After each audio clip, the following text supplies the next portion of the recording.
Information has been pulled. The congressman says Schaefer has been gagged, punished for speaking up. It's obvious to me this is a clear attempt to silence this guy, but now even more than to silence him, to ruin him as a person and a military officer. I've talked to all the Able Danger players, and they all agree this is a witch hunt against Tony. It's wrong, it's un-American, it's unacceptable.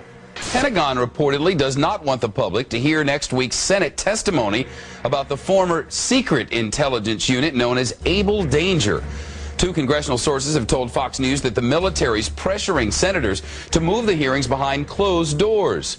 When the Able Danger hearings were held, Schaefer and others were gagged. Eventually, Schaefer would be able to speak at a whistleblower's hearing. Many of us take seriously our oath of office to support and defend the Constitution against all enemies, foreign and domestic. Let me be up front here. I am no Boy Scout. I was not hired as an intelligence officer because I hung out at the Christian Science reading room. My job is to get information using tried and true intelligence methodologies. According to my legal counsel, until I disclosed the Able Danger information, I was a rock star. It was my work as a chief of DIA's Special Mission Task Force back in 1998 that I became involved with Able Danger. My officers and I were working at the cutting edge of technology and DoD black operations. Most of all of my operations and operational records remain classified. With all this evidence, why did the 9/11 Commission and Pentagon suppress valuable information about the hijackers' activities leading up to the attacks?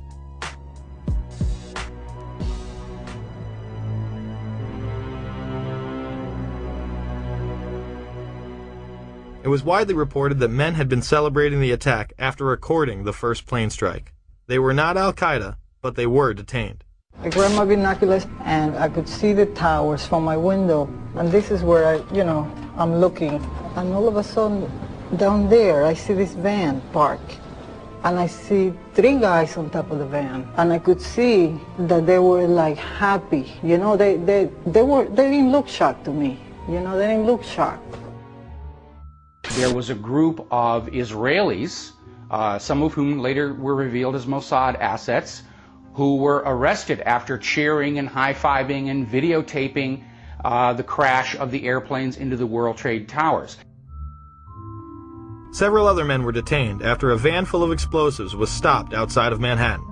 Earlier we had heard that an FBI spokesperson said that there was a report on the George Washington Bridge, which is another facility which you folks are responsible for policing, a report that there had been a van stopped there that had explosives. Asked this week about another sprawling investigation and the detention of 60 Israelis since September 11th, the Bush administration treated the questions like hot potatoes. I would just refer you to the Department of Justice with it. I'm not familiar with the report. I'm aware that some Israeli citizens have been detained. With respect to why they are being detained and the other aspects of your question, whether it's because they are in intelligence services or what they were doing, I will defer to the Department of Justice and the FBI to answer that.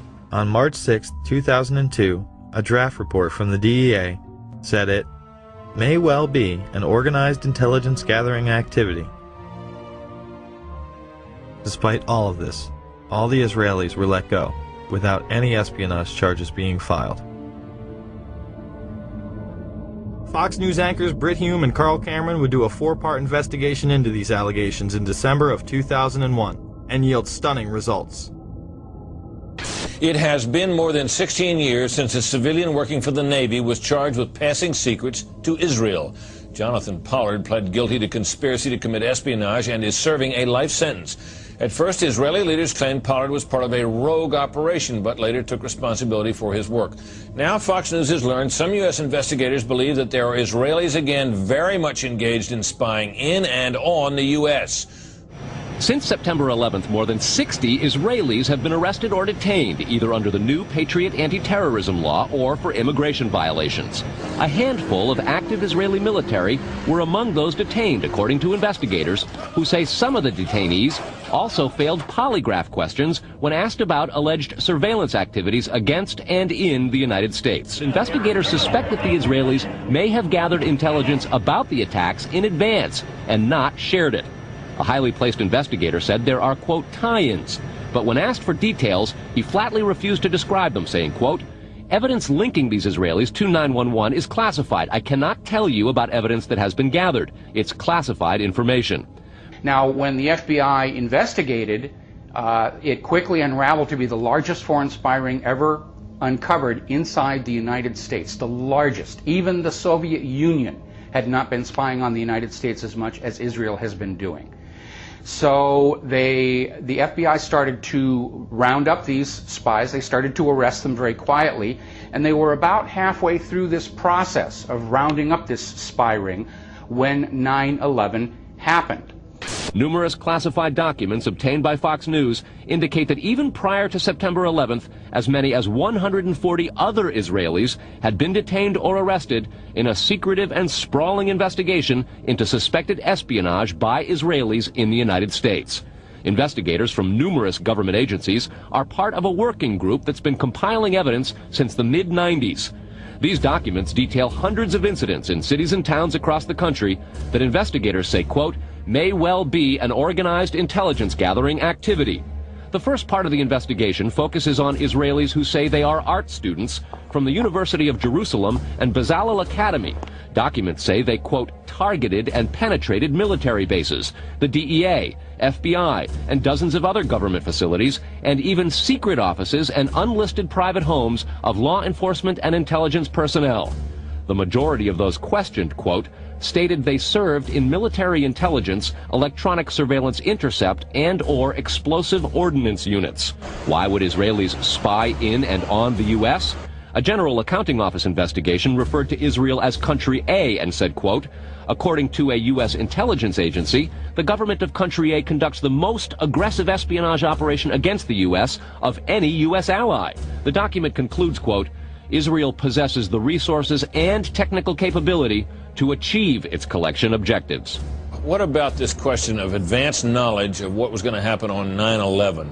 How clear are investigators that some Israeli agents may have known something? Well, it's very explosive information, obviously, and there's a great deal of evidence that they say they have collected. None of it necessarily conclusive.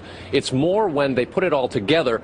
A bigger question, they say, is how could they not have known? Almost a direct quote, Brett.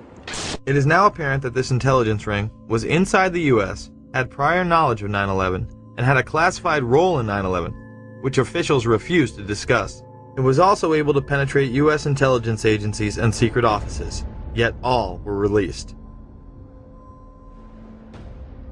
The men who were detained due to the report they were taping the first plane crash and then celebrating and joking about it actually went on television and admitted it was their job to record the attack.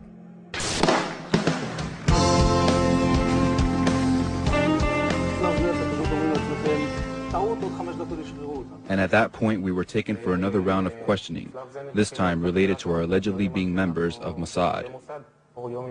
The fact of the matter is we are coming from a country that experiences terror daily. Our purpose was to document the event. How could they have known about the attack?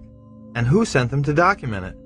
The evidence points to a large intelligence network inside the United States that had teams on the ground, such as the ones recording the attack, and electronic surveillance teams gathering information.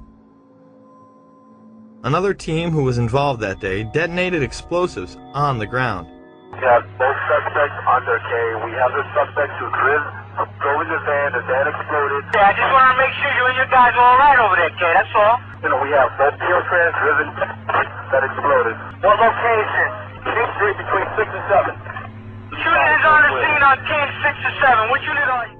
How would these teams obtain their information?